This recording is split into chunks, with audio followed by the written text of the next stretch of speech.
The moment my mother slid a folder across the birthday dinner table and said, "Jessica, you're going to help your brother pay for his wedding," I knew this wasn't a birthday dinner. It was an ambush. And what my family didn't know was that I had already decided I was done being the person they could always count on to sacrifice. Before I tell you how my own family managed to turn my birthday into a demand for my savings, and how I walked away from a four-figure restaurant bill they assumed I would cover, take a second to subscribe. Because if you've ever been treated like the responsible one, the dependable one, or the person who is expected to quietly clean up everyone else's mess, you're going to understand exactly why I did what I did. My name is Jessica Morgan.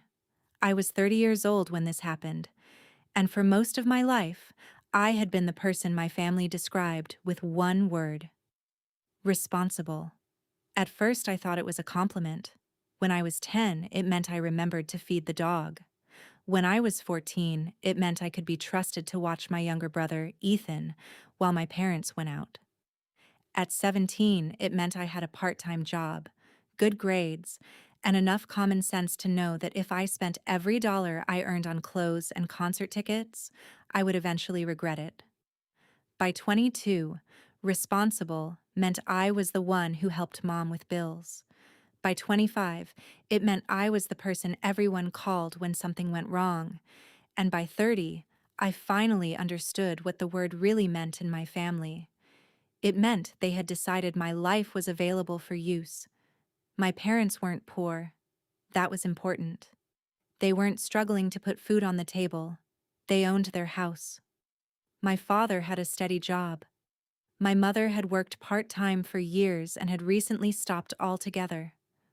My brother Ethan was also not struggling. He was 27. He had a decent job. He lived in a nice apartment.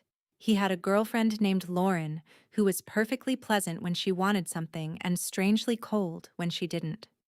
And they were planning what my mother repeatedly called the wedding of the decade. I had heard about that wedding for almost a year. The venue, the flowers, the photographer, the band, the custom suits, the designer dress, the honeymoon, the rooftop reception, the imported champagne. Every time I heard another number, my stomach tightened. Not because I was jealous, because I knew exactly where this was going. My mother had already started making comments about my savings. I had been saving for years, nothing glamorous. I didn't have a luxury car. I didn't travel constantly. I didn't live in a huge apartment. I cooked at home. I compared insurance rates. I waited for sales. I avoided carrying credit card debt. I had built my savings account slowly, month after month, paycheck after paycheck. At 30, I had enough money put aside to give myself choices: a down payment, an emergency fund, a career change, maybe a small business someday. Maybe simply the peace of knowing that if life suddenly went sideways, I wouldn't have to call anyone. That mattered enormously to me, because I had watched my family treat money like it was an extension of whoever happened to have the most of it, and I never wanted to live that way. My mother, however, saw my savings differently. She called it security. But whenever she said the word, it sounded suspiciously like resource. The first time she brought it up directly was at Thanksgiving. We were sitting around my parents' dining table when Ethan announced that the wedding venue had gone up in price. My father frowned. "How much?" Ethan hesitated. "About another 15,000. My mother immediately looked at me. I noticed. I pretended not to. Ethan started explaining. The original venue had been beautiful, but now Lauren had apparently decided that beautiful wasn't enough. She wanted the upgraded ballroom, better lighting, a larger floral arrangement, more guests, a champagne wall, something called a firework cake. I wasn't even sure what that meant. Then my mother said, very casually, "Well, Jessica has always been good at saving." I looked up. My fork stopped halfway to my mouth. My father said nothing. Ethan smiled. Lauren smiled too. I put my fork down. I'm saving for my own future. Mom waved her hand. Of course you are. That was the first warning. I should have paid more attention. Instead, I tried to convince myself it had been a harmless comment. Then it happened again. And again. My mother started asking questions. How much had I saved? Was it in one account? Was it earning interest? Did I have any investments? Was I planning to buy a house? How much did I need for a down payment? I stopped answering. She noticed. One afternoon she called me and said, "You've become very secretive about money." I laughed because I didn't know what else to do. "Mom, it's my money." There was silence. Then she said, "Everything you've learned about managing money, you learned from us." I remember sitting on the edge of my bed staring at the wall. That sentence bothered me more than it should have. Because it wasn't true. My father had taught me how to balance a checkbook. My mother had taught me to avoid impulse purchases. But I had built my savings myself. I had worked for it. I had gone without things. And somewhere along the way, my family had apparently decided that because they had taught me financial discipline, they were entitled to the result. I started creating boundaries. I stopped discussing my finances. I stopped telling them about my salary. I stopped talking about my savings. Whenever wedding expenses came up, I changed the subject. I thought that would be enough. I was wrong. 2 weeks before my birthday, Mom called me. "Sweetheart, we're taking you out for your birthday." I smiled. "That sounds nice. Your father, Ethan, Lauren, me. We're all coming." "Okay. And don't worry about anything." I remember laughing. "It's my birthday. I'm not exactly planning the event." She laughed too. "Exactly." There was something strange in her voice. Something I couldn't identify. But I ignored it. My birthday arrived on a Saturday evening. The restaurant was one of the nicest steakhouses in the city. Dark wood, low lighting, white tablecloths, crystal glasses. The kind of place where the menus didn't show prices on the left side because the restaurant assumed you didn't need to worry about them. When I walked inside, my parents were already there. Ethan and Lauren arrived about 10 minutes later. Mom hugged me. "Happy birthday, sweetheart." "Thank you." She kissed my cheek. I remember thinking how normal everything seemed. That was the cruel part. There was no warning music. No obvious sign. No dramatic confrontation waiting for me. Just a beautiful restaurant. A birthday cake sitting near the bar. My family smiling. For the first 20 minutes, I actually relaxed. We ordered drinks. We talked about work. My father asked me about a project I was handling. Lauren complimented my dress. Ethan made some stupid joke about turning 30. I laughed. Then dinner arrived. Steaks, lobster, sides, wine. Dessert was ordered before we'd even finished the main course. And then my mother put her napkin down. Carefully, almost ceremonially. She looked around the table. "There's something we wanted to talk to you about." My stomach dropped. I looked at Ethan. He wasn't surprised. Neither was Lauren. My father suddenly became very interested in his steak. I knew. I knew before Mom even spoke. She reached into her purse and pulled out a thin folder. She placed it on the table, right beside my birthday cake. "Jessica," she said, "your brother's wedding is getting closer." I stared at the folder. "I know. And we want to make sure everything is perfect." I looked at Ethan. He smiled. "It's going to be incredible." Mom opened the folder. Inside were printed pages, budgets, quotes, invoices, numbers, lots of numbers. Then she said the sentence that changed everything. "We've decided you should contribute $50,000 from your savings." I actually thought I had misheard her. I blinked. "What?" Mom smiled as though she had just asked me to pass the salt. 50,000. Nobody spoke. The restaurant suddenly seemed incredibly loud. Forks scraping plates, glasses clinking, a server laughing somewhere behind me, someone at another table celebrating something. And in the middle of all that noise, my family sat quietly, waiting for my answer. I looked at my father. Dad? He sighed. We've talked about this. You've talked about this? Yes. Without me? He didn't answer. Mom leaned toward me. Don't make this dramatic. I stared at her. It's my birthday. We know. You invited me here for my birthday. Yes. And you brought a financial proposal. She frowned. It's not a proposal. What is it? A family conversation. I looked at the folder, then at Ethan. Why 50,000? Ethan shifted in his chair. Because the wedding budget is getting tight. Then reduce the wedding budget. Lauren's expression changed immediately. We're already being reasonable. I almost laughed. Reasonable? She looked offended. Yes. Mom interrupted. Jessica, you have the money. There it was. Not, could you help? Not, would you be comfortable? Not even, we're hoping you might contribute. You have the money. Therefore you owe us. I felt something inside me go very still. Mom continued. You don't have children. You don't have a mortgage. You're young. You can rebuild it. I stared at her.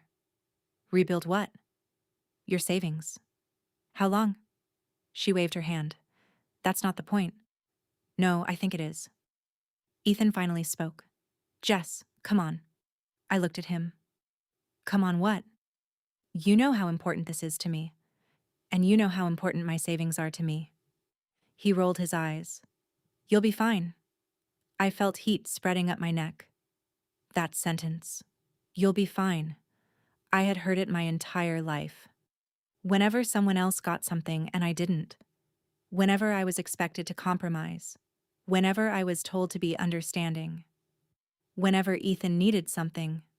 Jessica will be fine. Jessica is responsible. Jessica understands. Jessica can handle it. But that night, for the first time, I wondered what would happen if Jessica simply didn't. Mom reached across the table. Sweetheart, this is your brother's wedding. I know. Family comes first. I looked at her. Then why does family only come first when you want something from me? Silence. My father's eyes snapped toward me. Lauren looked away. Ethan's jaw tightened. Mom's face hardened. We didn't raise you to be selfish. I felt my heart pound. I'm not selfish because I don't want to give $50,000 to someone else's wedding. Don't say it like that. How should I say it? Mom's voice became quieter. You're hurting your brother. I looked at Ethan. He was staring at me. Not angry, not ashamed, entitled. That was when I finally understood. This wasn't a request. They had already spent my money in their heads. The only thing they were waiting for was my permission to take it. I pushed my chair back slightly. I need to use the restroom. Mom looked surprised. Jessica, I'll be right back. I stood. My legs felt strangely light. I walked away from the table. I didn't go to the restroom. I walked straight toward the bar. The bartender looked up. I handed him my card. Can I close out my drink? He nodded. Sure. He ran the card. I signed. Then I stood there for a moment. Behind me, my family was still sitting at the table, waiting, probably assuming I was going to cry, or calm down, or return and negotiate, or apologize. Maybe they thought I needed 5 minutes to realize how unreasonable I was being. Instead, I picked up my coat and walked out the front door. I didn't look back. The cold night air hit my face. I stood on the sidewalk, breathing slowly. My birthday, my 30th birthday, and for the first time in my life, I had walked away from my family without fixing the problem they had created. But I didn't yet know that walking out of that restaurant was only the beginning, because my phone started ringing before I reached my car. Mom, then Ethan, then Dad, then Mom again. I turned the phone face down and kept walking. By the time I got home, I had 17 missed calls. 17. I stood in my apartment doorway staring at the screen. My hands were shaking, not because I was afraid, because I was angry.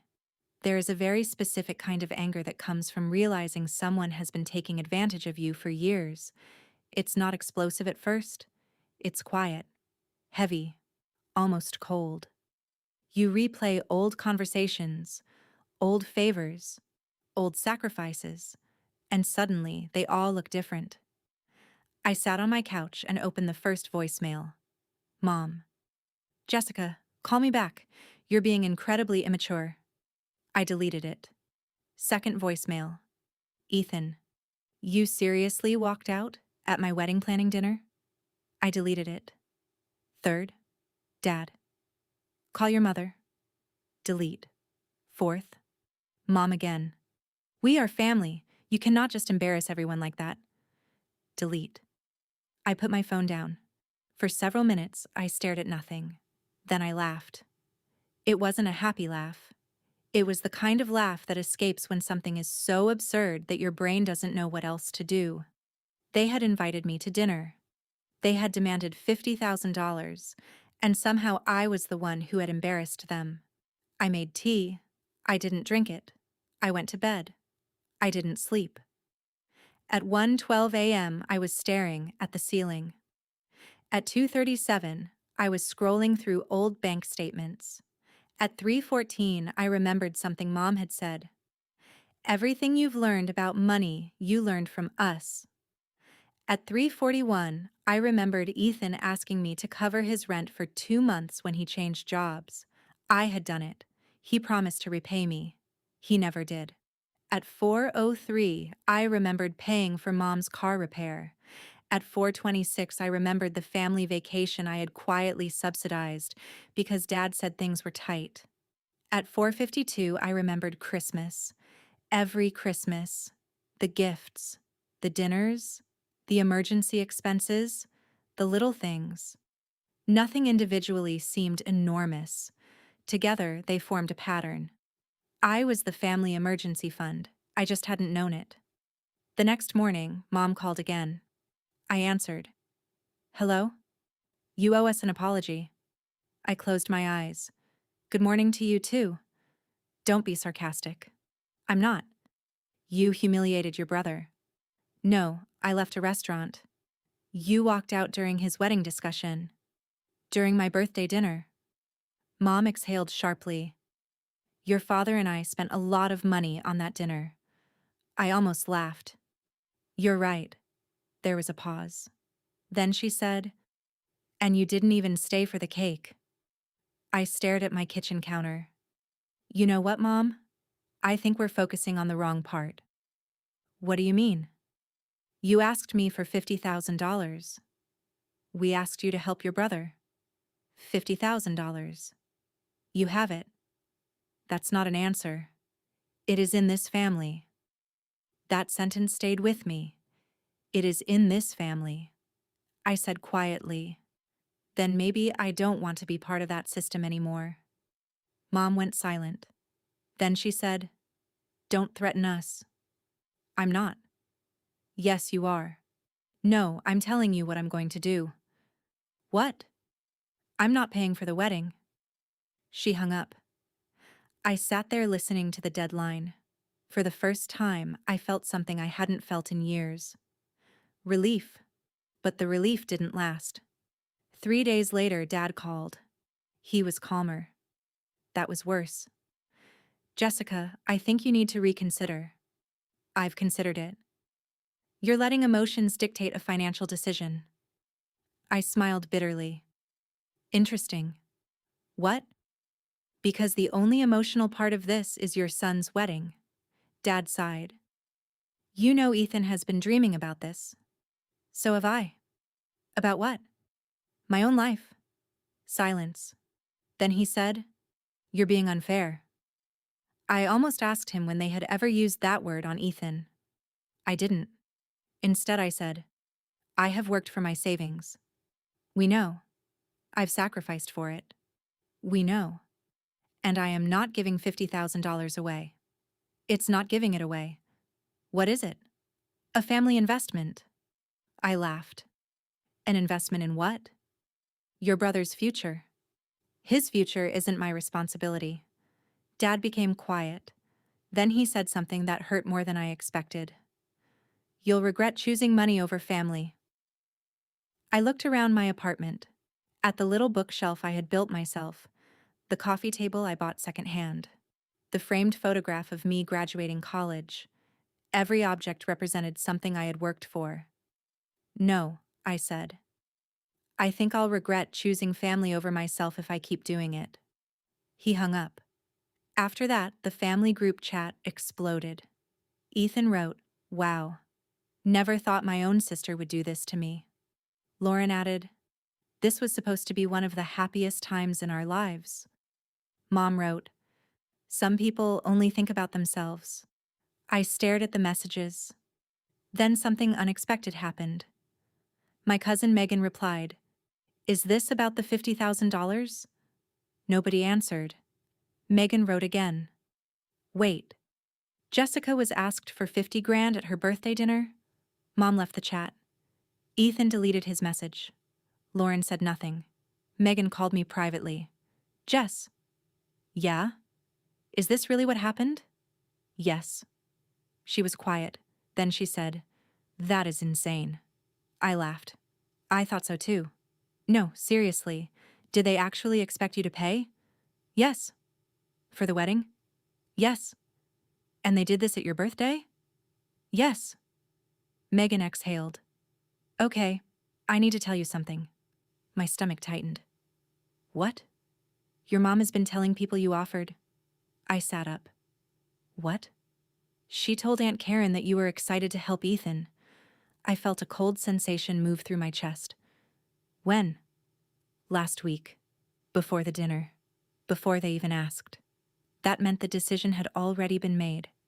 They had already told other people my money was coming. I asked, "Who else knows?" "I don't know." That night, I couldn't sleep.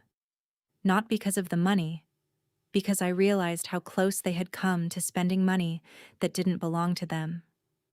They had planned around it. They had talked about it. They had probably told vendors. Maybe they had made deposits. Maybe they had promised people things. Using money they didn't own. Using my name. I opened my banking app. My savings sat there.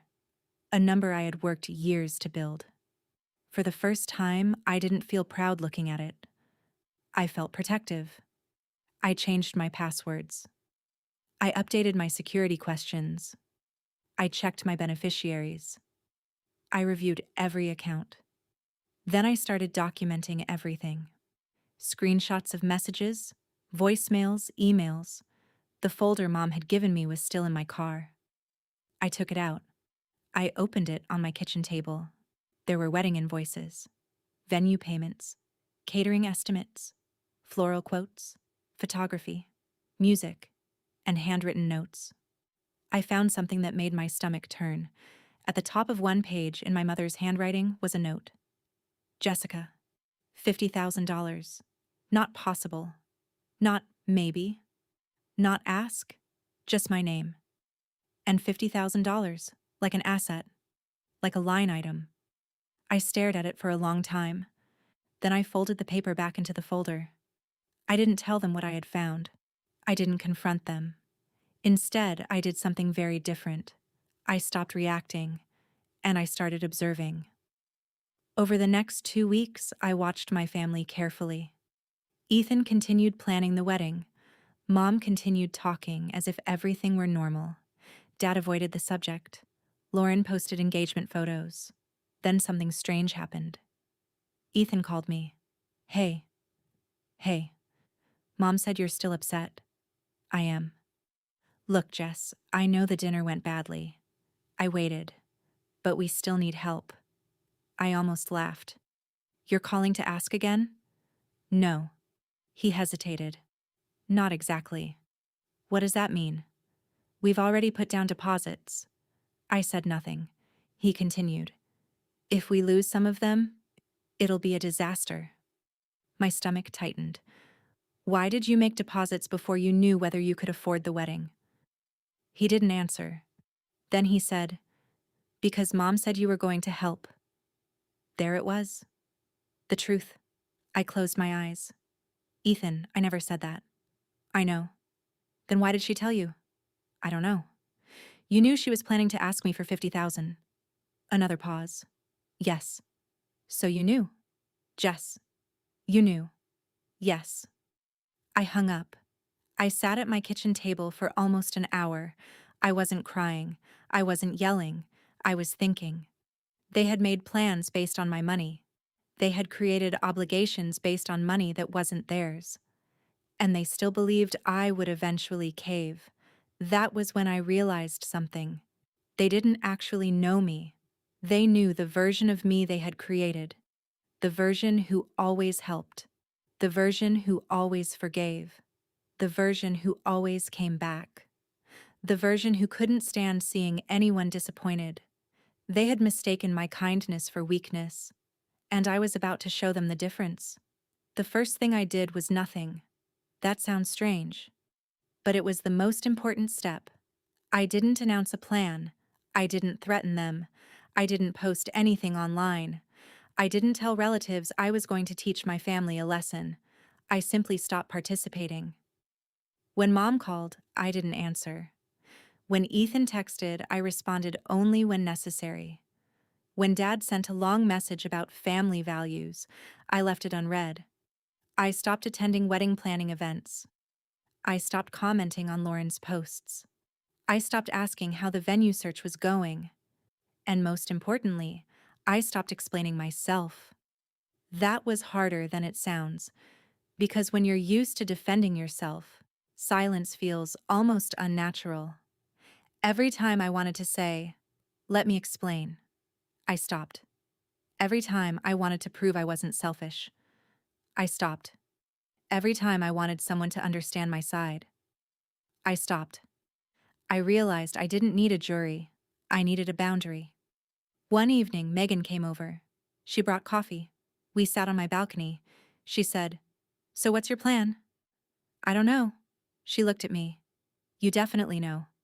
I smiled. "Okay. I know one thing." "What?" "I am not paying." She nodded. "And the wedding?" "Not my problem." "What about the deposits?" "Not my problem." "What if they blame you?" "They already do." Megan laughed softly. "You sound different." "I feel different." She looked at me for a moment. "Do you hate them?" The question surprised me. "No." I thought about it. "I don't hate them." "What do you feel?" I looked out over the city. "I'm disappointed." "That's worse." "I know." Because anger can burn out. Disappointment sits quietly. It changes how you see people. And once you see someone clearly, you can't always go back. A week later, Ethan called again. This time, he was furious. "Jessica, the venue needs another payment." I said nothing. "Mom said you're refusing." "I am?" "You're going to ruin everything." "No. You don't understand." "I understand perfectly. You have the money." I closed my eyes. That sentence again. You have the money. I said, "And you have a wedding you can't afford." He became silent. Then he said, "You're enjoying this?" "No." "Yes, you are." I thought about it. "Not yet." He hung up. That night I felt guilty. I hated admitting that. But I did. There was still a tiny part of me that wondered if I was being cruel. Maybe I should help with something smaller. Maybe I could give 5,000. Maybe I could help with the honeymoon. Maybe I could compromise. Then I remembered the folder. Jessica, $50,000. I remembered my birthday. I remembered my mother looking me in the eye and telling me I could rebuild my savings. I remembered my father saying I would regret choosing money over family. And I realized something. They weren't asking me to sacrifice because they needed help. They were asking because they believed my sacrifice was normal. That was the part I couldn't accept. Then the restaurant called. I almost didn't answer. Hello? Hi, is this Jessica Morgan? Yes. This is Daniel from Belmont Steakhouse. My heart stopped. Is there a problem? There was an unpaid balance from your birthday reservation. I blinked. What? The reservation was under your name. I immediately understood. The bill. I had completely forgotten about it. The dinner had been expensive, very expensive. I had assumed my parents would handle it because they had organized the dinner. Apparently, they hadn't. Daniel continued. We wanted to confirm how you'd like to take care of the remaining balance. I felt my stomach drop. How much is the balance? There was a pause. $4,186. I sat down. $4,186. I stared at the floor. Who was listed as the host? The reservation was made under your mother's name, but the payment authorization was connected to your name. I closed my eyes. Of course. Of course it was. My family had assumed I would pay. Just like everything else. I told Daniel, I didn't authorize that. He said, I understand. I explained what happened. He was polite, professional. After several minutes, he told me they would review the reservation records and contact the person who had booked it. I thanked him. Then I hung up. I stared at my phone. A strange thought entered my mind. They had left the restaurant. Without paying. They had assumed I would cover it. Just like they had assumed I would cover the wedding. I called the restaurant back. Hi, Daniel answered. I wanted to clarify something. Of course. I will pay for my own drink from that night. He seemed surprised. Your drink? Yes. Okay. And nothing else. There was a pause. I understand. I paid the $18. $18. That was the only thing I owed. I saved the receipt. Then I sat back. For some reason, I felt calm. Very calm. I wasn't trying to destroy my family. I wasn't trying to ruin the wedding. I wasn't trying to embarrass anyone. I was simply refusing to pay for things I had never agreed to pay for. And then, I waited. 3 days later, Mom called screaming. You left us with the restaurant bill. I said nothing. You knew the reservation was under your name. I didn't make the reservation. We thought you were paying. Why? Silence. Then, because you're our daughter? I smiled sadly. That doesn't mean I'm your credit card. She gasped. You're unbelievable. No.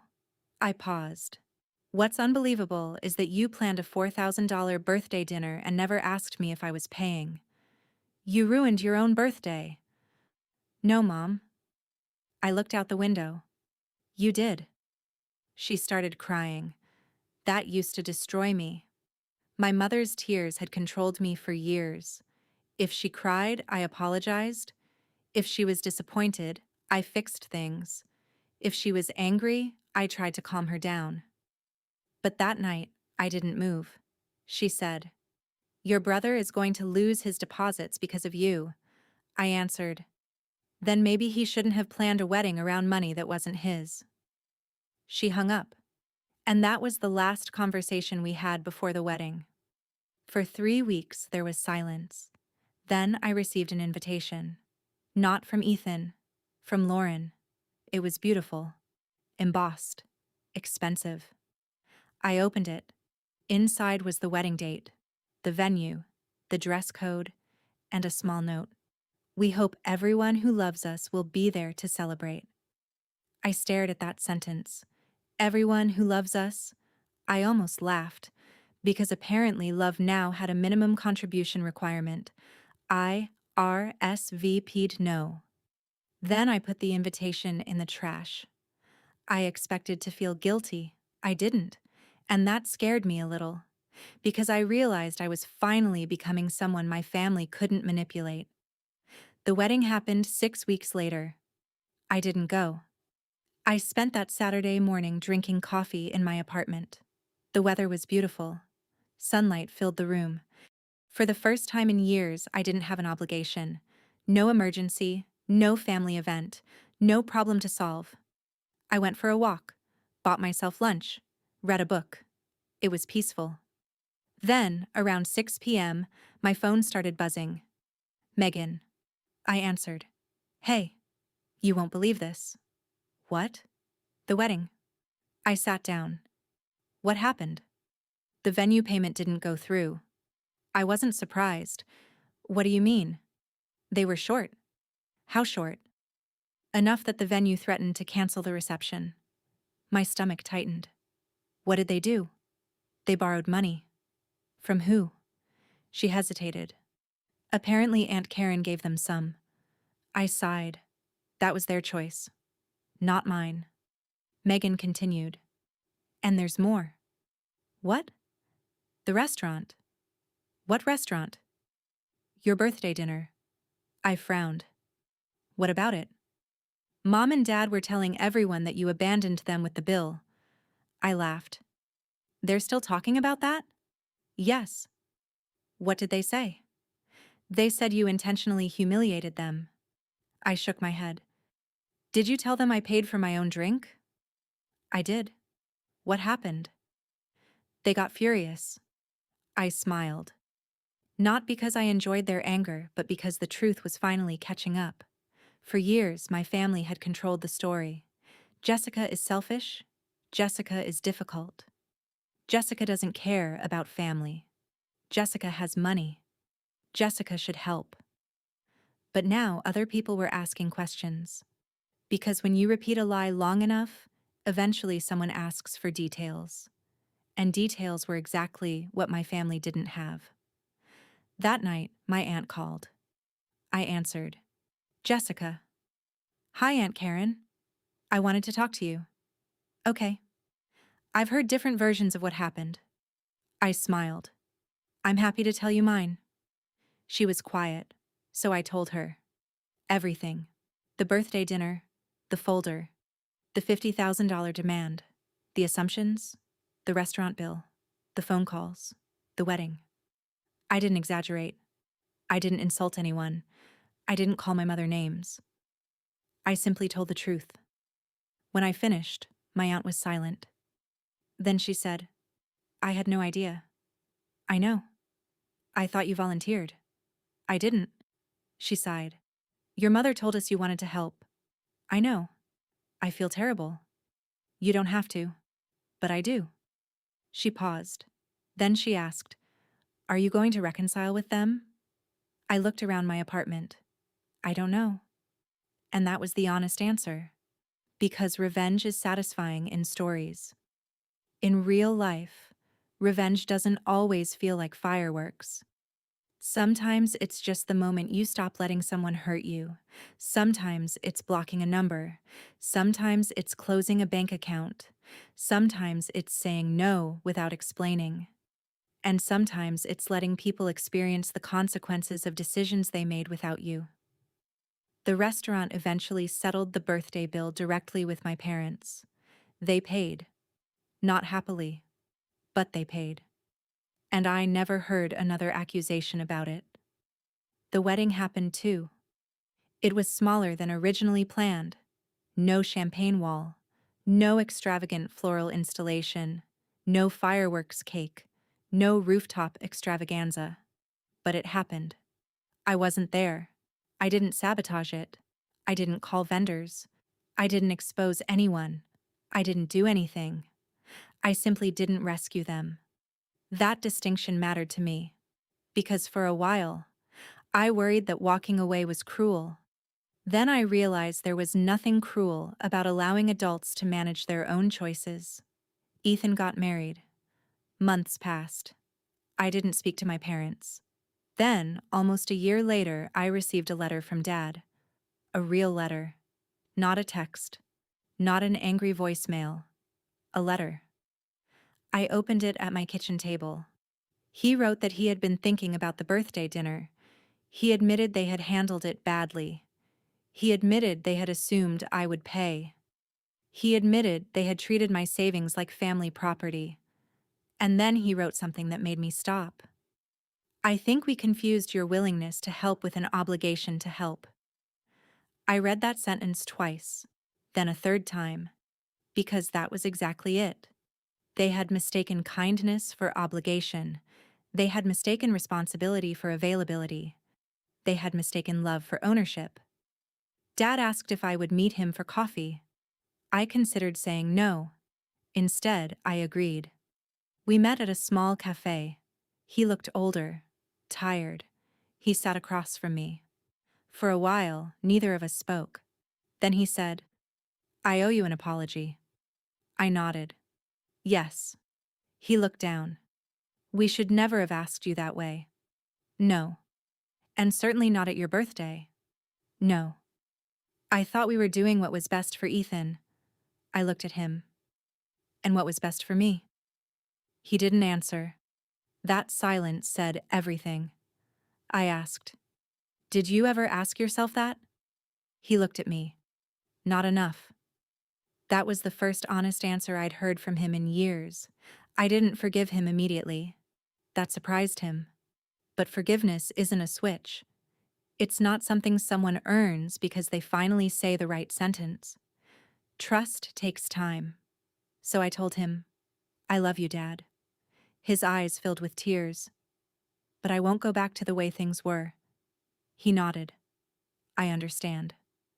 And for the first time, I believed him. Things changed slowly after that. My relationship with my mother took longer. Much longer. She eventually apologized too, not elegantly, not perfectly, but sincerely enough. She admitted that she had always seen me as the reliable one. She said she hadn't realized how much pressure that put on me. I told her, "You didn't just rely on me." She looked at me. "You expected me." She cried. I didn't. Not because I didn't care, because I had already cried enough. I had cried when I was 23 and realized my brother's emergency was always my responsibility. I had cried at 27 when Mom told relatives how generous I was while never telling them how much I had sacrificed.